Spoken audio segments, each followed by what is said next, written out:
Hey guys, तो आज के चले যাচ্ছি আমরা শিলিগুড়ি সায়েন্স সিটিতে। তো চলো তোমাদেরও দেখাবো আমরা ওখানে কি কি দেখলাম আর কোথায় কোথায় ঘুরলাম সবকিছু। এবার বেরিয়ে পড়লাম ওখানে যাওয়ার জন্য। আর বেরোনোর পরে দেখো এই যে সুন্দর সবুজ চা বাগান দেখতে দেখতে ওখানে পৌঁছে গেলাম। তো ওখানে গিয়ে এই যে দেখিয়ে দিই নর্থ বেঙ্গল সায়েন্স সেন্টার। ভেতরে গিয়ে কিন্তু আমাদের টিকিট কেটে নিতে হয়েছিল। টিকিট কাটার পর ভেতরে গাড়ি রাখার ব্যবস্থা ছিল, তো সেখানেই যেতে হবে আমাদের। আর দেখো চারিদিকটা কত সুন্দর সাজানো, ভেতরে অনেক রকমের জিনিস ছিল যেগুলো ছোট বড় সবাই আনন্দ করতে পারবে। এখানে এসে টিকিট কেটে নিয়েছি, একটা শোয়ের টিকিট আর এন্ট্রির টিকিট। তো শোটা আছে আমাদের 5টা থেকে, তো শোটাও তোমাদের দেখানোর চেষ্টা করবো যে কীরকম হলো। তো চলো এখানে জায়গাটা তোমাদের ঘুরে দেখাবো। ভেতরে ঢুকেই দেখো এত বড় একটা কল থেকে জল পড়ছে, আর চারিদিকে তো ফুলে ভরে আছে। চারিদিকটা এত সুন্দর সাজানো, আর বিভিন্ন জায়গায় তো সেলফি ফটো তোলার জায়গাও আছে যেখানে বাচ্চা বড় সবাই ফটো তুলতে পারবে। আমরা সেখান থেকে ঢুকে গেলাম ভেতরে, যেখানে ছিল নানা রকম বিজ্ঞানের জিনিস চারিদিকে। তো এই যে প্রথমেই চলে এসেছি আমরা ক্ল্যাপ ট্রিতে, যেখানে হাততালি দিলে এরকম লাইট জ্বলে উঠবে। তো আমি ওকে ওটাই বলছিলাম যে আরও হাততালি দাও, তাহলে পুরো গাছটা লাইট জ্বলবে। তাই যে তাড়াতাড়ি করে হাততালি দিচ্ছিল।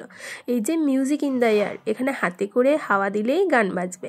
এখানে ছিল আইডেন্টিফাই দ্য অবজেক্ট, এখানে ছিল নানা রকমের ফল, আর ওপরে ছিল একটা স্ক্রিন, যেখানে যে স্ক্রিনে যে ফলটা দেখাবে সেটাই আর কি বাচ্চাদেরকে দেখাতে হবে যে কোন ফলটা স্ক্রিনে দেখাচ্ছে।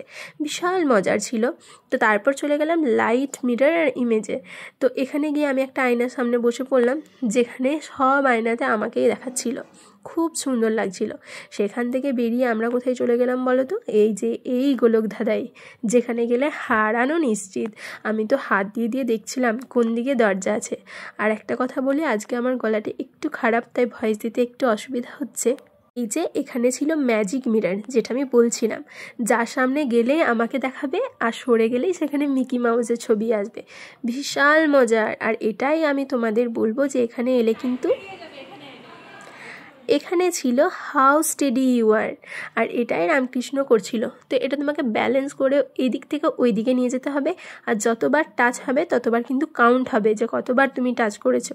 তো এগুলো বিশাল মজার, বাচ্চাদেরও খুব ভালো লাগবে, আর বাচ্চারা খুব আনন্দ করছিল, আমরাও করছিলাম। আর এই অ্যাকুরিয়ামটাই মাত্র 2টোই মাছ ছিল। তারপর আমাদের আবার কি শোয়ের টাইম হয়ে গেছিলো, শো দেখতে চলে এসেছিলাম। তো শোয়ে কী কী দেখালো বলো তো? এই যে এই পশু পাখি, আসলে জঙ্গলে যা কিছু থাকে, বাঘ টাঘ সব এগুলোই দেখালো। বাচ্চাদের কিন্তু খুব ভালো লাগবে। তো আমরা সেগুলো সব দেখে পর বেরিয়ে গেলাম ওখান থেকে, কারণ সেই বিকেলে এসেছি, এবার তো ফিরতে হবে। তো তার জন্য সন্ধে প্রায় হয়ে গেছে। এবার যাব কোথায় বলো তো? এবার যাব কিছু খাওয়া দাওয়া করার জন্য। সেই বিকেল থেকে বেরিয়েছি, তো খিদেও পেয়েছিল একটু। তো প্রথমে খাওয়া দাওয়া করে নিলাম, তারপর ভাবলাম যে কদিনই তো থাকবো এখানে, একটু ঘুরেই নিই ভালো করে। তাই চলে এলাম সিটি সেন্টারে। তো সিটিতে এই যে চলে এসেছি, এবার দেখি কি করা যায়। যেহেতু আমরা এখানে এসেছি, একটু তো ঘুরবোই, একটু ফটো তুলবো। তো তাই আমরা চলে গেলাম ভেতরে। আর ভেতরটা কিন্তু খুব সুন্দর সাজানো। আর সবার থেকে ভালো যেটা লাগলো, এই যে মাঝখানে এত সুন্দর মায়ের একটা মুখ এত সুন্দর সাজানো আছে। তো ওখানে গিয়ে আমরা কয়েকটা ফটো তুলে নিলাম। তো আর কি, এখানটা ঘোরাফেরা করার পর এবার বেরিয়ে যাব বাড়ির উদ্দেশ্যে। তো আজকের দিনটা তো আমার খুব ভালো লাগলো, খুব সুন্দর কাটালাম। তো দেখা হবে তোমাদের সাথে আবার পরের ভিডিওতে। বাই।